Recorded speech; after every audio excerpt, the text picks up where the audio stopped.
Hello and welcome back. It's another training game. If you watched the previous one, then perhaps you've clicked straight onto this. Perhaps you waited around another day for it. Regardless, you know the drill. I'm very tired. I'm practicing right now to play in a tired state. Not by choice, but because it's the only time I have at the moment with which to play. Hopefully, by training in this tired state, and training myself to be half decent when I'm not feeling really like playing, that will serve me well when it comes time to play the Canberra Chess Club Championship. And when I rock up to some of these games, which I will, very tired after work. So, in this game, I'm going to try and be more methodical than I was in my last game in my thinking, and we'll see how that serves me. Let's go. Let's go.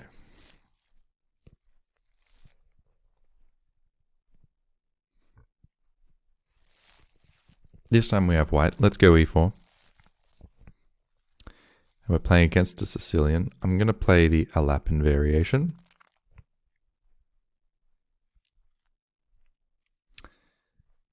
Although it would be interesting to play this same move that my opponent in the last game played against me. Regardless, in the Alapin, you get a nice center a lot of the time, which we may get here, and we do. So we've got this nice center, which he immediately attacks. And funnily enough, I don't really know much of the theory here. Do we play d5? Let's have a quick think methodically. Okay, there's no checks available. There are no captures available, but this is a threat. It's a threat to the knight. What can he do in response to that? Can he provide any checks, captures, or threats? Well, checks, yes, he's got this check.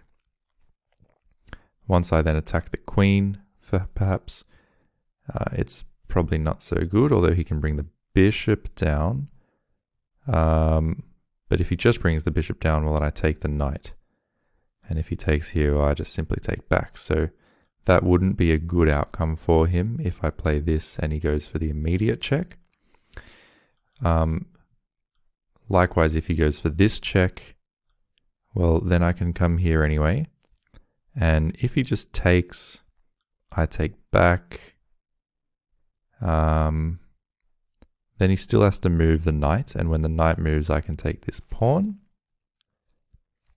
And that's probably not actually so bad for me, because if he takes back with this pawn, he's kind of exposing this king side a bit, I think, potentially in future.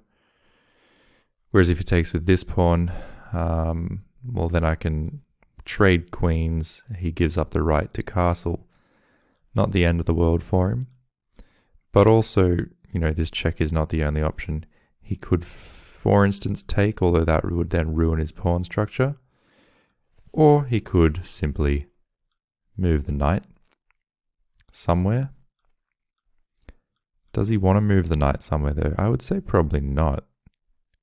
I don't think he really... Well, he'd probably move it here, and he'd be okay with that. Except I can chase that knight. And still, any checks there don't necessarily work. I'm going to go for it. I'm actually going to go for it. I don't think it's like a winning move or anything. But I don't think it's bad. And it kind of looks comfortable for me, which I think in a tired state is good. If you can come to a comfortable state, a comfortable position that you can handle, and you've got there through methodical thinking, that's probably a good thing. Now, if he comes here, will I still don't have any checks. I do have a capture I could consider immediately, and if he takes back this way, I have this, and then he takes, and we just proceed, and things are looking very comfortable. But alternatively, if I don't do the capture, there's also this threat. This is one of the threats. Where would this knight go? Well, let's say here, and then I can capture. Is there really much point in that? Not necessarily. I could also threaten it like this. I could also threaten something like this, although it's maybe less of a threat, technically speaking. I think this keeps him on the back foot. The danger is, am I going to become overextended by playing like this? He's not going to put his knight anywhere here Okay, because on all these squares I can simply take the knight, and including this one, these squares are taken by his pawns. So if I do play a move like this, barring any checks, which we've already said, they're not scary, we can just deal with them, and then we're back to this threat on his knight. We might take with the knight there in that case though, rather than with the queen, so that the queen still guards this square. And that would mean that, you know, after any of those sort of threats or checks, this would still be forced. And at that point, well, like I said, we could capture then. We're not really achieving anything though. Maybe we are getting overextended. Even if I had this move in and then got to play this, forcing him back, and then play this, he still gets to come back. So I'm just becoming very overextended in all these kinds of scenarios, which kind of makes me think the better move maybe is to capture. If I capture and he takes this way, like we've said, we can take the queen off the board, take away his right to castle for what that's worth. And it may not be worth too much. If we play something like this, he can drop the knight back. I don't love that though, because even if we play something like this, he doesn't have to drop the knight back. Then some of these check moves, they're not necessarily good, but I might just want to retreat. I might just want to retreat there. I could consider a move like with my bishop. That's quite flexible. In fact, even after takes, if he takes this way, I could then throw in this check. But this pawn's doing a nice job of restricting the knight, I suppose. And if he takes, I can always take back with one piece or the other. I'm using probably too much time here. That's probably the case. And so I do need to decide what to do. If I do something like this, I have to reckon with, not so much with his checks, we've already sort of looked at those, but I do have to reckon with this capture. And I think the answer would just be take with the queen, hit the knight, and that should be okay. The knight's always going to be able to come back. So maybe I do take here. Maybe I just do take there, and we go for a simple position where I can't be worse. Can't be worse here. I'm not better. I'm not better. You know, at least not substantially, but I'm not worse. Okay, and I think I'm going to take the queen just to take away his castling rights. But that's not really essential to do that either. But if I play something like this after he takes this way, that's not a good move. So I can take the queen here. Can absolutely take the queen here. But I don't have to. Absolutely don't have to. I don't want his knight to actually be a problem for me. Now, I've got check. Don't think that's necessarily worth much. Likewise with this check, I don't think it's worth much. Although if he drops the knight, I could consider ruining his pawn structure and then going into an endgame where I have a better pawn structure, and that's quite interesting. Alternatively, he blocks with the bishop here, and I can take, he takes, I take. Maybe he takes with the knight or the king, doesn't really matter, but he's doing fine basically in all cases. I could play maybe something like this, hitting the knight. Sorry. In terms of checks, I didn't think that was amazing. I don't think this check was amazing either with the bishop. So I don't have any captures, so, well, other than the queen capture, which was initially intended. So I'm just quickly now looking at potentially some of the threats that I have. This is one of them, to attack the knight. Let's say the knight just moves back. Then let's say I come here. I don't think that does much. I could just do something like this. He takes my queen though, I take him. Look, I don't think this is amazing, but again, it was the intended move. I've probably made his life quite easy because he doesn't have to think about that move at all, so he gets more time on the clock. But that is where we're at. So now how to proceed. I'd love to get this rook over here. Maybe I should play this to prevent him from getting any kind of check-in. I think that's a reasonable move. But maybe I first restrict the movement of his knight as well. With a move like this. Am I afraid of his knight coming here though? Probably not. Because if I do this and he gives a check, well then I'm giving him a chance to actually trade my bishop, which I don't necessarily want him to do. Or otherwise I get sort of blocked up in my own position. Then I get to follow up with a3. If he drops back, I've got b4. So it might not be too bad. Again, it probably doesn't really necessarily matter heaps. I could play even a move like this to get my bishop out, but then this knight move comes with a tempo on the bishop. This move, he pins me. I just immediately unpin myself though. And that's probably good. Let's do that. A nice developing move. Getting towards possibly a long castle situation. We can unblock ourselves there. He doesn't have this move because of the bishop being here. It kind of looks like his bishop's not doing a lot. He's done that, but remember he can't castle unless he wants to castle by hand. But let's say I castle and he tries to castle by hand. I then actually have check. He takes. No, he can't take because it would actually be a double check if I have my rook here. So maybe I don't want to castle, but maybe I just want to put my rook here. Let's do that. Let's put the rook on an open file. So if he tries to castle, particularly here, I've actually got a double check, one with the knight and one with the rook. That would make his life more difficult, I think. In the meantime, I need to find a way to continue. Maybe I take this square away using the pawn. This square away from the knights.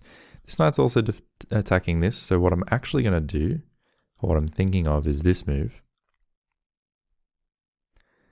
To shore up this pawn and take away any ideas of taking this, followed by taking this pawn, because now it's adequately defended. And it also defends this square. Gives my king a square to go to in the case that I want to castle by hand. It did take away this square from my knight, but I don't think my knight was going to use that square as long as his knight was threatening to just take and ruin my pawn structure. So coming up next, maybe my knight comes out this way. Maybe my knight comes out this way, I'm not too sure. But it isn't super easy for him to castle. My bishop's again not doing much at present. My bishop's not doing much. I can't bring it here yet because his knight's doing fairly nice work there. So what do I do? What do I do is a good question. Any checks? No, no checks. Any captures? No, no captures. Threats, well, yeah, there's a3, threatening the bishop if he takes. I think I just take back there and I'm pretty happy because I'm looking at both of these knights. So if he comes back this way, I can follow up with b4 and kick him further back. At that point, I don't have heaps to continue with. I could even just play a move like this.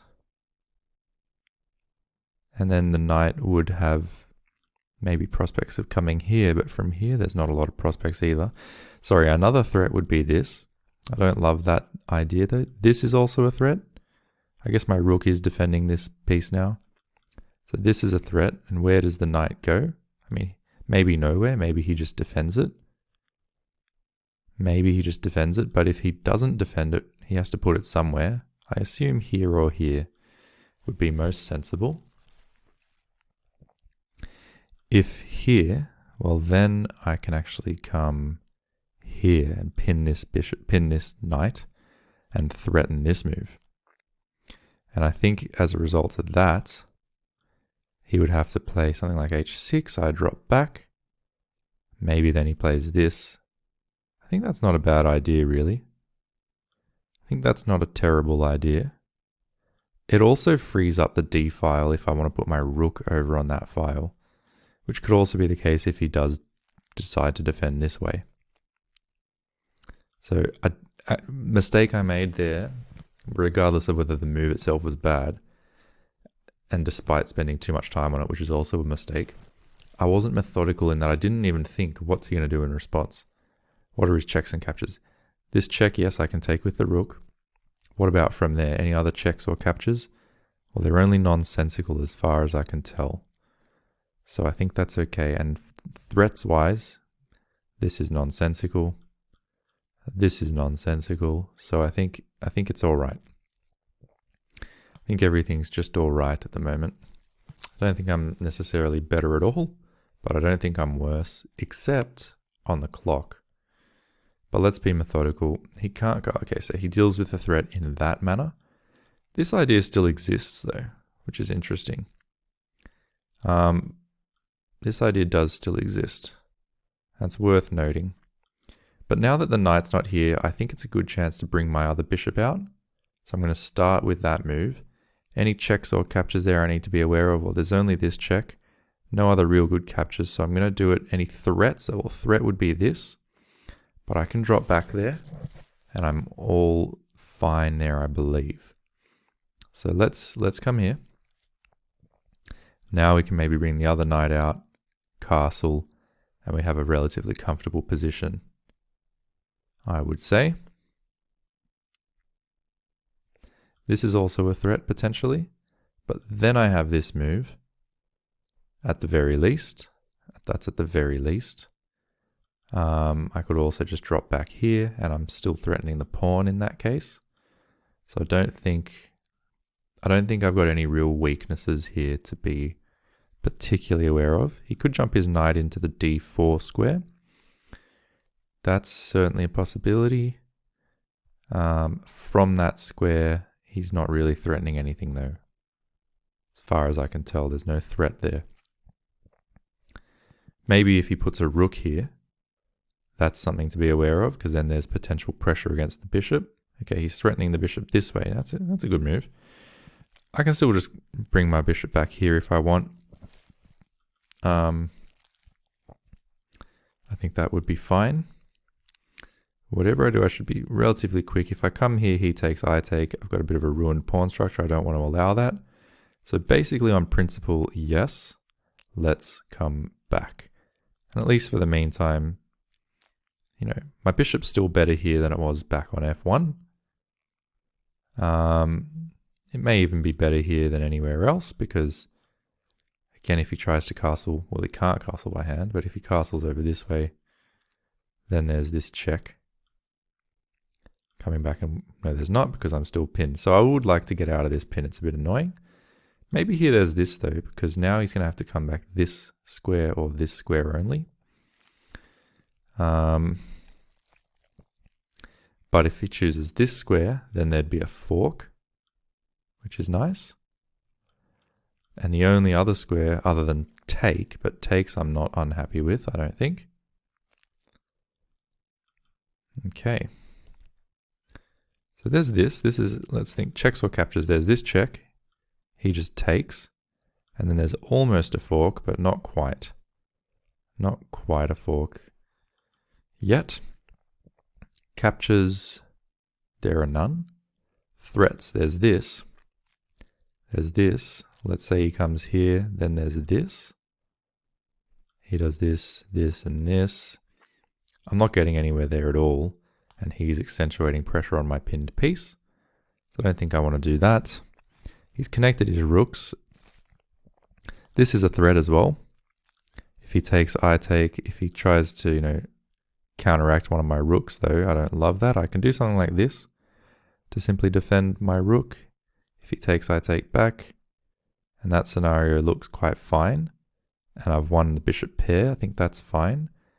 If he moves back to somewhere like this, then that's actually a little bit annoying. It's actually pretty annoying if he does that.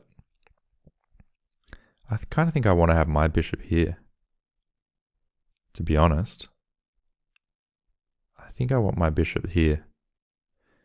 Because if I'm gonna castle and say, hey, I castled and you didn't, which is, you could argue that that's, you know, the whole idea of why I wanted to trade queens early to take away his right to castle, and that should only matter if I also can castle.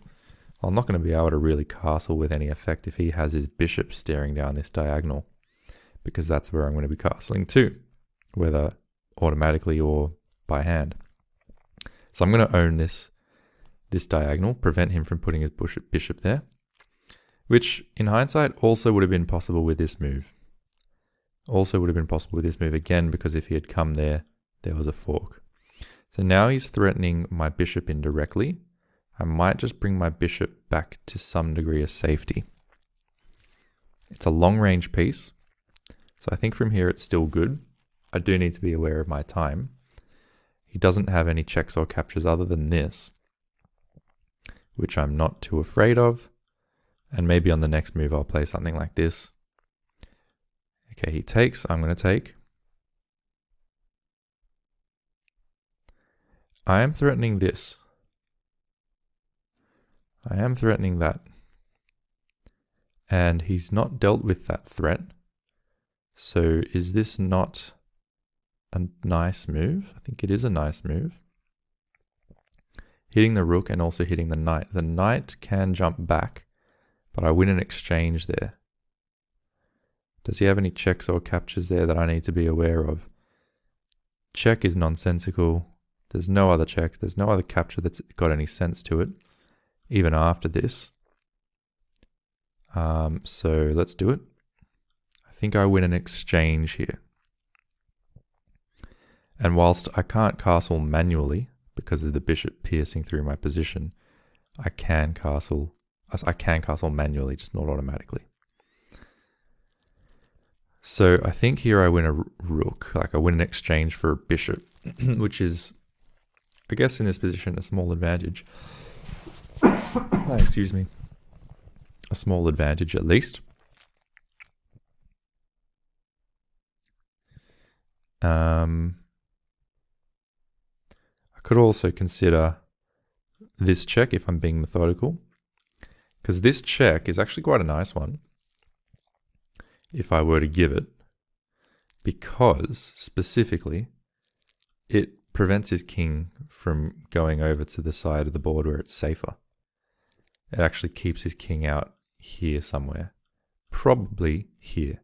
And then in future he would probably try and move his knight, move the pawn, and get the king out to safety that way.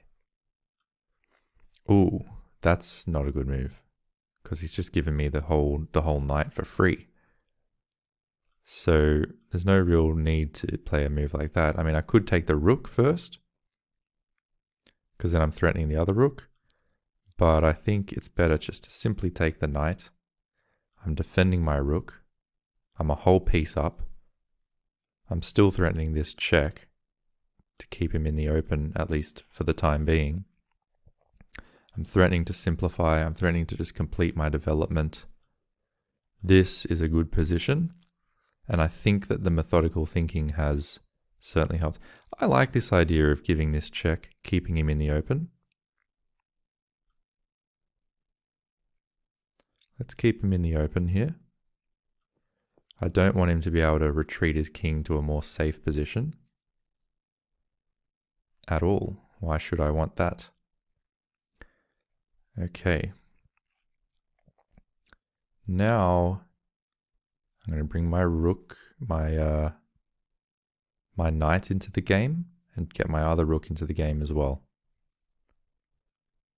If he takes, I've got various ways to take back. He can't threaten me because I just take there as well. If I want, I can take here at some point. If he takes that, I take here. My other rook's going to come into the game next, if given a chance, or if he takes straight away, I'll take with my bishop. Okay, so now he's threatening this, but it's not really a threat. I can always come here. Also, if I come here, I'm threatening to take both rooks. I could do something like this as well, just to attack this rook, but then he takes rook, I take back, my pawn's a bit ruined. Why bother? Why bother with something like that when I can do this? If he takes, I can even take with my bishop. And I'm looking straight at this knight, which is nice. There's nothing wrong with it. We're also threatening this. And yeah, I could have taken the rook as well, but I like this because I don't want him to then take back and own the c-file. I want to maintain ownership of the c-file myself. All right. Good-o. Now I can do this, attacking this, but he's just going to come here in that case, so probably won't do that. What I could do is this as well. A4, just to provide a little hidey hole for my bishop. I could also play a move like this. Getting to the 7th rank is rarely a bad idea. It doesn't have any checks there that I need to be particularly aware of. My bishop can always retreat this way now that it's not blocked by the rook. So that's a nice, component of that move. Can also bring the bishop here so that in future I can easily reroute it here, although even from here it's maybe even more sneaky because I can reroute this way. Yeah, let's do that. We can reroute either here or just simply pin the knight to the rook, which means this is going to have a really hard time moving. He can't defend it with the king because my rook cuts him off. And even if I just take and ruin his pawn structure, then he's got a much worse pawn structure. And he's down a full piece, which happens to be a long-range bishop. So this is looking very nice for me. Now, where can he go with this knight from here really is only f4. So I can take away the f4 square with a simple move like this. For example, I could also just do this if I really wanted. And even if he takes, I take back, I'm still the one with the whole extra piece. So that should not be too bad for me at all. But at the same time, I could play g3. Lots of ways to do it. I think this is actually not a bad one because checks or captures from his perspective, there aren't really, but he could start thinking about opening things up if I play in that kind of more slightly dangerous way. So what I'm going to do is just say, you can't afford this trade. You can't afford it. My pawn structure here is still very good, and what's more important is we're in an endgame where I'm a full piece up. And if you open the h-file, I'll stick a rook there, I'll pressurize you through there, putting pressure on this pawn. And if you do nothing, well, I'll start using my extra piece. So he does take. I think he can't afford to do that.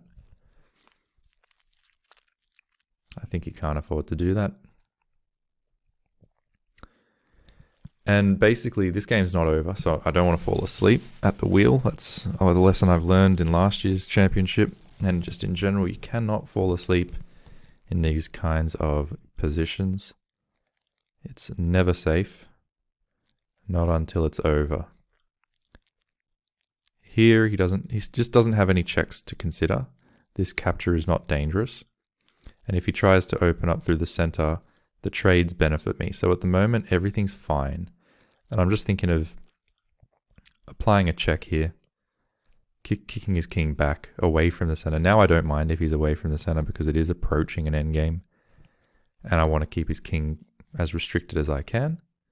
I can also try and trade a pair of rooks because the more pieces come off the board, the more accentuated will be my additional piece, because it will then have absolutely free range of movement just to go around and harass his pawns and, restrict his king, and it'll be fun.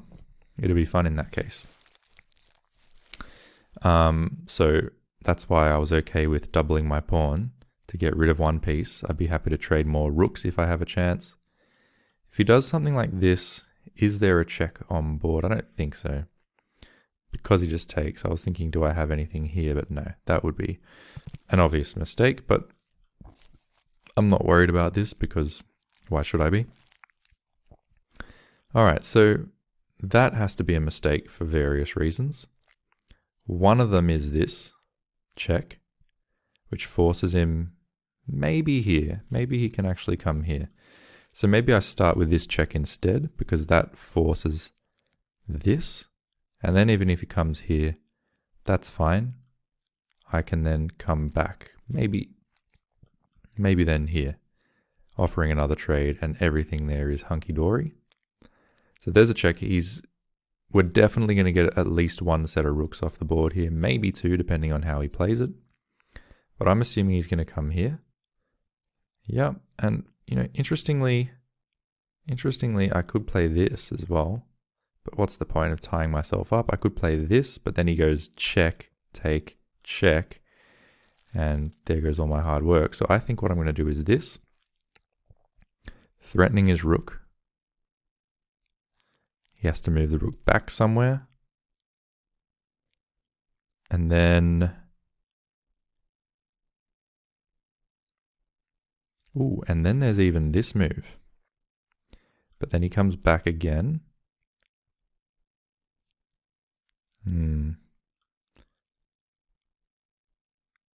So maybe instead I'll just sit here and own this file. No, let's move him back first. Then I'll bring my king up. So let's now bring the king up. I think we can also now just step here. Let's just step here so that the bishop has a bit more scope. Then the king can come up. And this is a nice idea. And we'll see if we can get the last set of rooks off the board. Now, sometimes just because you have a bishop doesn't mean you actually win. If I get this bishop, I may have to ultimately sacrifice it for the greater good. Here I'm going to give a check because we're kicking him back. We can follow up with more checks if we want. We can go for trades, and he can't step off the file, which means it's going to be basically impossible for him to deny the trade. So I quite like all of these things. There is this check. He's going to be forced here or here, I suppose. But if he comes here, we win this pawn straight away, which is great. He's got no infiltration squares down here with my king covering all this space. So therefore, he would think, I think he'd have to come here. And then there's this check. He comes here. And then there's basically not much after that, though, which is why I'm going to play this move and just offer this trade. Like I say, he can't move laterally because my bishop's there. And if he takes, I just take myself. And this position is starting to squeeze the life out of him. And I am fully prepared, as I was saying just a moment ago, that if need be, I will sacrifice this bishop for one or two pawns at a later stage in this game, if that's what it takes for me to be able to ultimately break through his position. So now I can take, if he takes back, I can come here, threatening this pawn.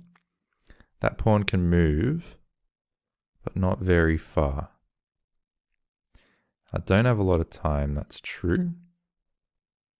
I dare say I don't need a lot of time here, but let's play this. I just don't want to allow his king to come forward for no good reason.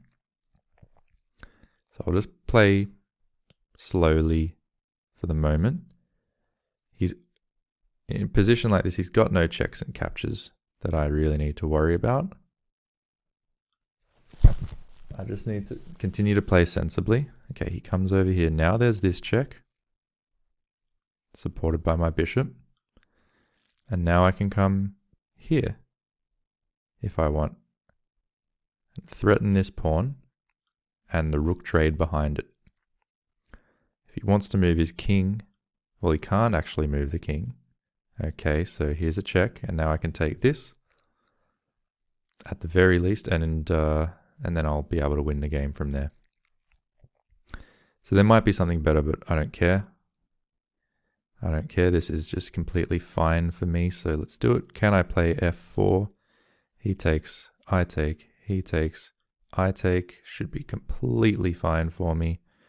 But do I even want to do that? Probably, because if he plays, there's lots of pawns over here to at least be aware of. If I come f4, he has to, I think, do something about.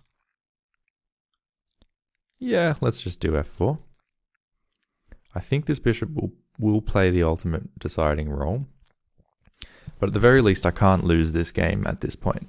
I can't lose this game with my bishop and my king and my pawns here. He's not going to go to queen. Maybe I can throw away a win, and we don't want to do that. I'm thinking to myself here that the methodical thinking of the middle game, where you're thinking checks and captures, may not apply so much in the end game. Maybe there's a different style of methodical thinking that should apply in the end game. Because there's no checks. I don't have the right colored bishop. So as long as he stays on dark squares, I've got no checks. And even if I were to check him, I've got no support for the bishop. Captures wise, well, yeah, now I'm threatening to capture, a couple of different pawns, probably this one, so that he just ends up with 3 different pawn islands. And I can do what I want. But what I really want to do, I guess, the methodical thinking of a chess endgame, I don't know. We'll have to look at this more in future. But in general, the principles are king activity. So I'd love to get my king active, which is why if takes, my king has become more active. And I'm happy about that. If just takes, take, push, well, I'm also happy about that. My king gets more active this way if this pawn moves. So he takes once, I'll take. He takes again. Well, look, I'm going to take this way. If he gives a check, I step further up. And if he goes there, yeah, fine. No problem. Not a problem. I just need to be a little bit accurate. Now I can give a check here, and that forces him. Let's give the check. Let's give the check to start with. If he comes here, I can give this check, forcing him back further.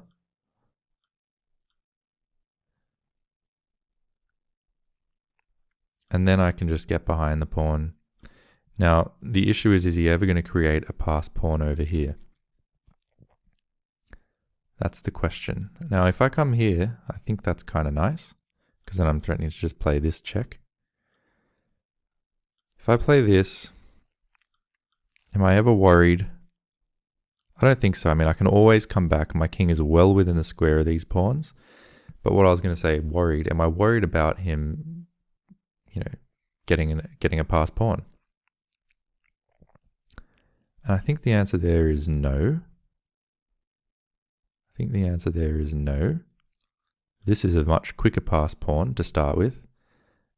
B, like I said, I'm always willing to get rid of this bishop if I want, or if I need. So now we can play even a waiting move. But why not attack something? And now we can even come here and just put an end to the advance of this pawn. And if this pawn cannot advance, well, this one can't, because it's just going to run straight into a tree there. So that's good. I mean, now I think this game is over. I certainly cannot lose. But yeah, I guess in the endgame, king activity is important. The creation of passed pawns is important. And the concept of Zugzwang is important, which is where there's no more moves at all that are good and every move is bad.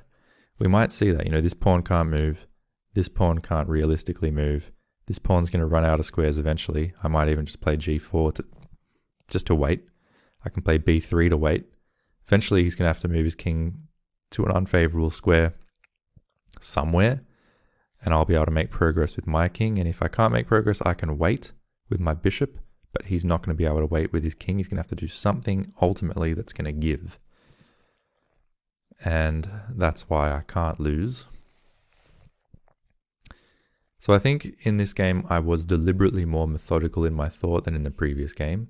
It was also not just because I'm so great that I won this game, or that it looks like I'm going to win this game, but it was also because the opponent didn't play as strong as in the last game. But I don't believe I blundered in this game, and that's the important thing. That's what I did in the last game. It's not that my opponent was so strong in the last game and that this guy's just not strong. They're both very similar strength. But the difference, the obvious difference, is that I didn't blunder in this game. So here, I guess I can give a check. But I'm going to just play one of these waiting moves.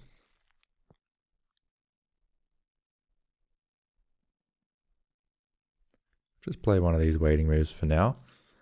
And, you know, I guess now I'm just going to come here. And I'm just going to walk over and take this pawn. There's absolutely nothing you can do about it. Then I'm going to have these two outside pass pawns, multiple queens. The path to victory is clear. I won't be surprised if he resigns. But I don't mind either way because everything here is hunky-dory. He moves back. Well, look, in that case, I don't care. I'm still just going to do it this way. It might have been quicker to bring the king here, and then just get a queen. But I don't care. I'm just coming this way. Now I'll just come back. Yeah, for what it's worth, I'll step forward with my king. And now I'll start pushing all these pawns. There's no stalemate.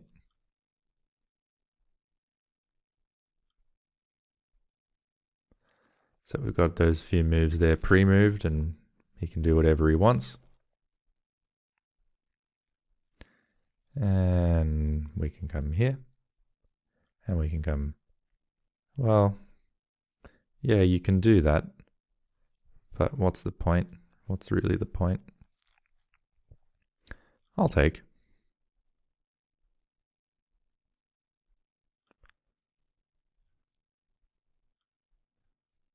There's that. Now we can get this queen. He's not stalemate because he's at least got this square. You can do that, but I'm going to get another queen. I'm not even going to try and mate him. I'm just going to try and not stalemate him. He still has this square, so I'm going to take his last remaining pawn. If he's not going to resign, that's fine. We'll just get a few more queens. He's still got this square and this square, so I'll just leave him with those while I get a few queens. No worries. Here he's got the g5 square. Here he's still got the g6 square. This one. And he's going to have both of these squares the whole time while I get this queen. So no real need. Now I get a queen with check. Persistent little bugger. Alright, let's just give checks every move. Oh, there was only one move. There you go. I don't think I made any blunders in this game, was the point I was trying to make. I don't think I made any blunders, but I did. I did, according to the computer. I would like it to tell me where that was. Or maybe it was at the end or something where I missed a mate, like a quicker mate. Maybe that's what it's saying. So let's just get a quick computer analysis on this one and we'll see. So in general, that's not a bad score there, 86. These are all book moves. Okay, that was inaccurate, but not bad. Here I had a bit of an edge, you could say, and I wonder if it's going to say that I should have played f4, which I was saying felt like I was going to become overextended if I played f4. I thought he's going to play this move. In response, it's kind of seemed forced to me. I didn't think there was any sense in these checks necessarily. I could deal with them, and then the knight would be kind of forced here anyway. So what the computer sees here as being not so good, but just better. I would like to know, but looks like we're dealing with a bit of a slow computer here today, so I'll look at that later on. Let's just keep on seeing how I actually played. Yeah, it was a bit inaccurate, but nevertheless, not at all bad. Can we just see what the evaluation is here? No, it's still not giving us an evaluation, but it can't be that bad. I've only made one inaccuracy. Everything else has been good so far. That's fine. That's fine. Very solid play. That's fine. Solid. Yep, coming back was good. That was a mistake, and that was a blunder there. So let's just pause and have a look at that.